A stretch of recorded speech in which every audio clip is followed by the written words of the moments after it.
Assalamualaikum warahmatullahi wabarakatuh. Bertemu lagi dengan Ustazah dalam pembelajaran tematik. Hari ini kita akan belajar tema 6, subtema 3, pembelajaran 1 dan 2. Sebelum kita mulai pembelajaran, mari kita baca basmalah terlebih dahulu.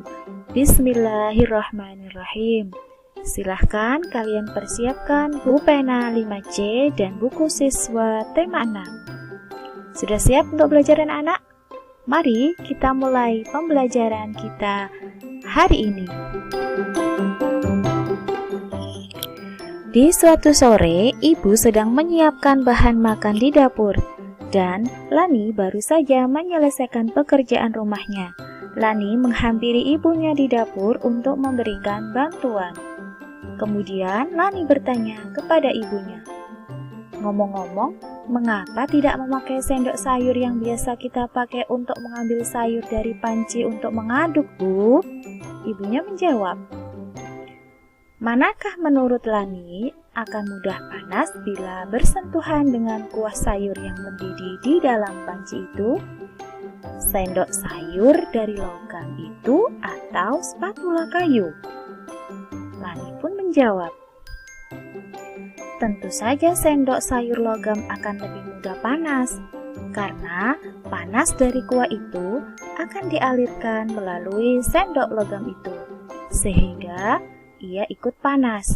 Jadi, sebaiknya kita menggunakan spatula atau sendok kayu ketika sedang mengaduk panci yang berisi sayuran yang panas." Masih ingatkah kamu mengenai perpindahan panas atau kalor dengan cara konduksi?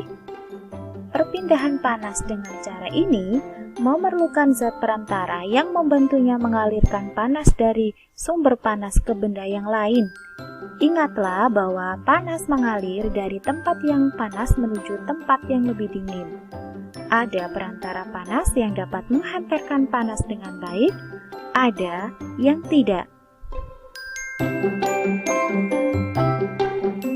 Kemampuan benda untuk menghantarkan panas dibagi menjadi 3. 1. Konduktor. Konduktor adalah bahan yang dapat menghantarkan panas dengan baik. Artinya, benda-benda ini bisa cepat menghantarkan panas ketika bersentuhan dengan sumber panas. Kemudian yang kedua adalah isolator. Isolator adalah bahan yang tidak dapat menghantarkan panas. Artinya, bahan ini jika bersentuhan dengan sumber energi panas bisa menghambat panas. Kemudian yang ketiga adalah semikonduktor. Semikonduktor adalah bahan yang sedikit dapat menghantarkan panas. Semikonduktor ini berada di tengah-tengah antara konduktor dan isolator. Sekarang benda-benda apa saja yang merupakan contoh dari konduktor? Nah, benda yang merupakan contoh dari konduktor adalah benda-benda yang terbuat dari bahan logam. Contohnya adalah sendok, kemudian panci, kemudian adalah wajan. Nah, biasanya alat-alat dapur yang biasa digunakan oleh orang tua kita, terutama untuk memasak, itu biasanya yang bersifat konduktor.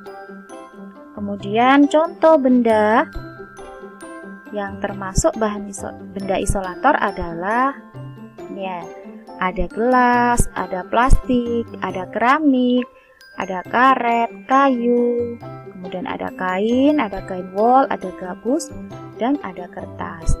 Nah, benda-benda ini adalah contoh benda isolator yang tidak dapat menghantarkan panas atau benda-benda yang bisa menghambat panas. Kemudian contoh benda semikonduktor adalah ini. Benda semikonduktor ini biasanya digunakan pada elemen-elemen peralatan elektronik. Contohnya ada di dalam televisi atau di dalam laptop. Perhatikan cara-cara menghambat dan mempercepat perpindahan kalor dalam tabel berikut. Yang pertama, jenis perpindahan kalor konduksi. Cara menghambat perpindahan kalor yaitu dengan menggunakan benda yang bersifat isolator seperti karet, kain wol, plastik, ebonit, dan lain-lain.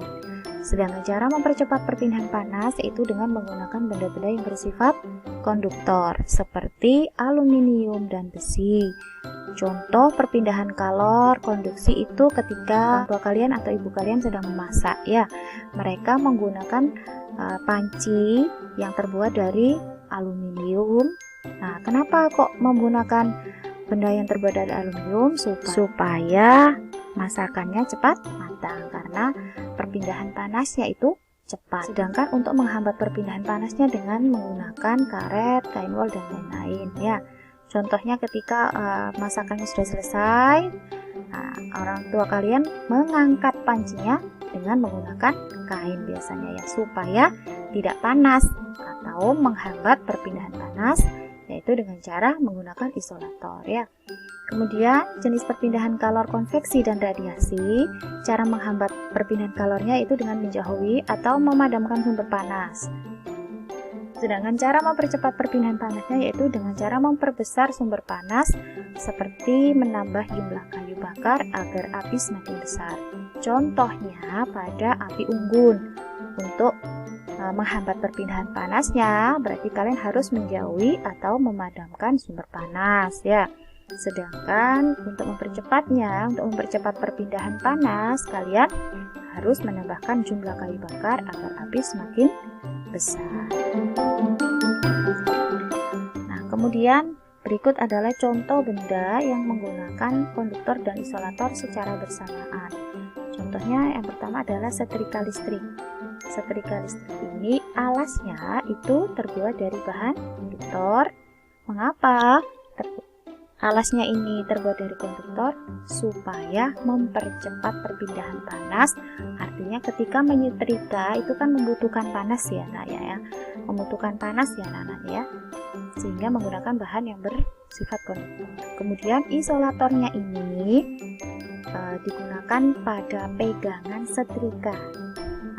Supaya apa? Ketika memegang setrika itu tidak panas. Isolator ini berfungsi untuk menghambat panas sehingga ketika dipegang ini setrikanya tidak panas. Kemudian contoh lain adalah wajan atau panci. Nah, alasnya atau bahan untuk membuat wajan ini terbuat dari bahan konduktor. Mengapa? Karena konduktor itu bersifat untuk mempercepat panas sehingga masakan lebih cepat matang jika menggunakan bahan-bahan yang terbuat dari konduktor yaitu seperti aluminium atau logam. Sedangkan pada pegangan panci itu terbuat dari bahan-bahan isolator.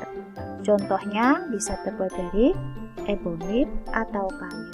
Fungsinya untuk menghambat panas sehingga ketika panci ini dipegang tangan kita tidak terasa panas. Nah anak-anak, pernahkah kalian melihat termos? Ustazah yakin kalian semuanya pernah melihat alat ini ya. Termos ini tidak hanya digunakan untuk menyimpan air panas, tapi juga untuk menyimpan air dingin agar tetap dingin ya. Termos adalah sebuah benda yang biasanya berbentuk tabung seperti botol yang mempunyai dinding berlapis. Benda ini dirancang berbentuk seperti kaca dengan bahan mengkilap yang dapat menyimpan cairan agar tetap memiliki suhu seperti semula. Dengan dinding dalam termos yang dirancang seperti kaca, maka kalor yang terdapat pada air panas tersebut tidak bisa berpindah dengan cepat. Panas yang dikeluarkan oleh air panas tadi dapat ditahan oleh dinding dalam termos yang terbuat dari bahan mengkilap, sehingga air panas di dalamnya akan tetap hangat sehingga beberapa saat, tergantung dari ketebalan dindingnya. Nah, ini adalah bagian-bagian dari dalam termos. Nah, siapakah yang menciptakan termos? Termos ini diciptakan pada tahun 1902 oleh James Dewar. Penemuannya didorong oleh kebutuhannya untuk menjaga agar minuman bayinya tetap hangat. Karena kebutuhan inilah, James Dewar menemukan cara membuat botol hampa udara. Botol hampa udara merupakan wadah dari kaca yang berdinding ganda dengan ruang di antara dindingnya dikosongkan dan ditutup rapat untuk mencegah air panas tidak menjalar. Sementara dinding sebelah dalam botol tersebut dilapisi perak untuk mempertahankan panas. Botol hampa udara itulah yang kemudian menjadi cikal bakal lahirnya termos. Kita dapat mengingat informasi yang penting dari suatu teks dengan mengetahui kata kuncinya. Kata kunci adalah kata-kata yang penting yang sering muncul di dalam suatu teks. Kita sudah mempelajari tentang kata kunci dan informasi penting ini pada pembelajaran sebelumnya ya anak-anak. Sekarang coba kalian baca teks yang berjudul bahan, konduktor, dan isolator berikut ini.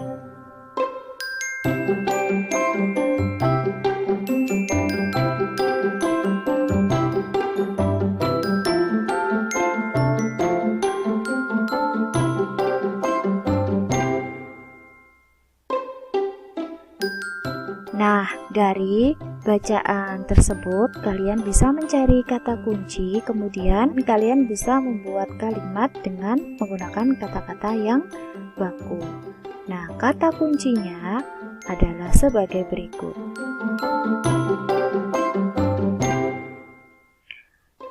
Yang pertama adalah bahan. Arti dari bahan adalah barang yang akan dibuat menjadi suatu benda tertentu. Kalian bisa membuat kalimat dengan kata bahan seperti contoh berikut. Bahan yang dapat menghantarkan panas dengan baik disebut dengan konduktor. Kemudian contoh kalimat yang kedua, bahan yang tidak dapat menghantarkan panas disebut dengan isolator.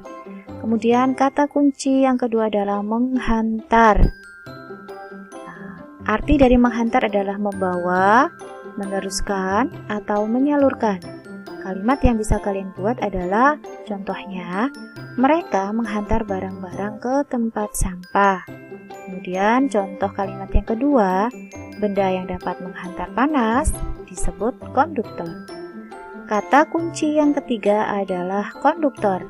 Artinya, konduktor adalah benda atau bahan penghantar panas, arus listrik, atau suara. Contoh kalimat dengan menggunakan kata konduktor adalah bahan konduktor yang sering digunakan dalam kehidupan sehari-hari.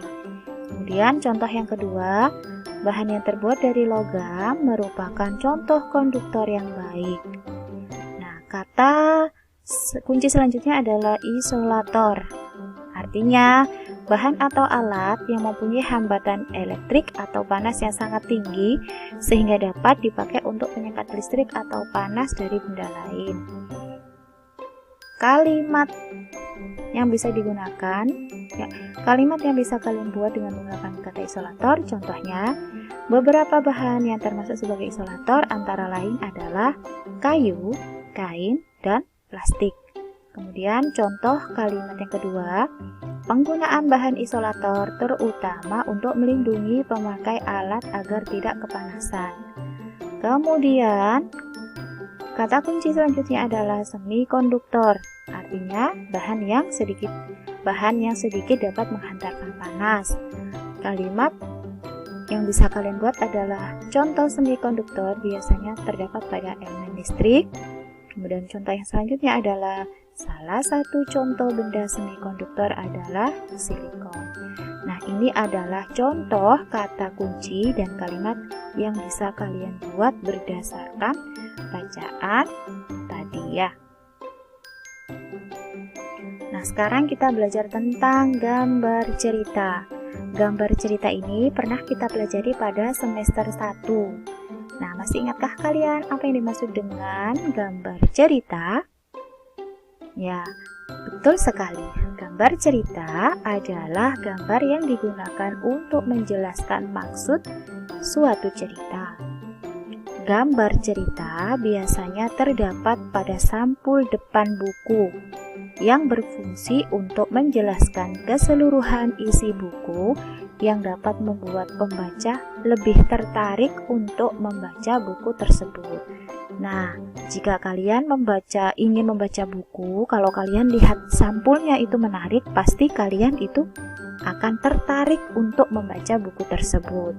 Contoh gambar cerita bisa terdapat pada buku cerita atau buku pelajaran atau novel.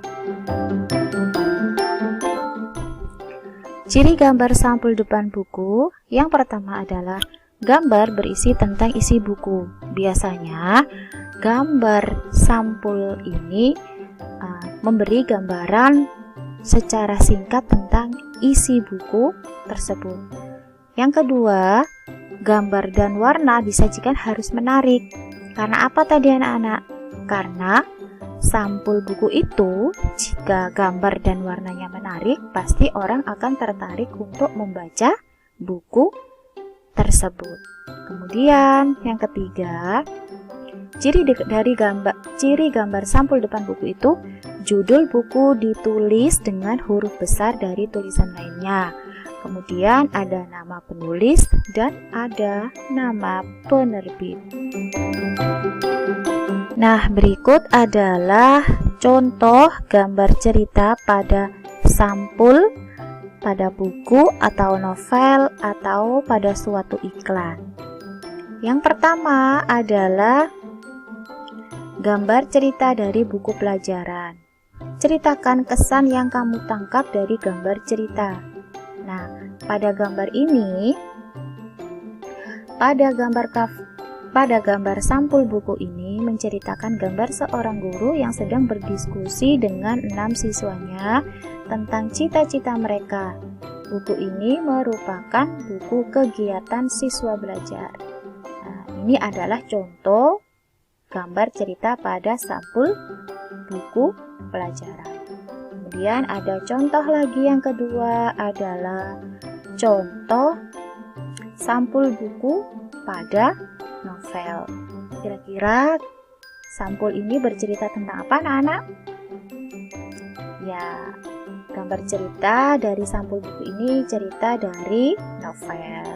Ceritakan kesan yang kamu tangkap dari gambar cerita tersebut. Bagaimana? Ya.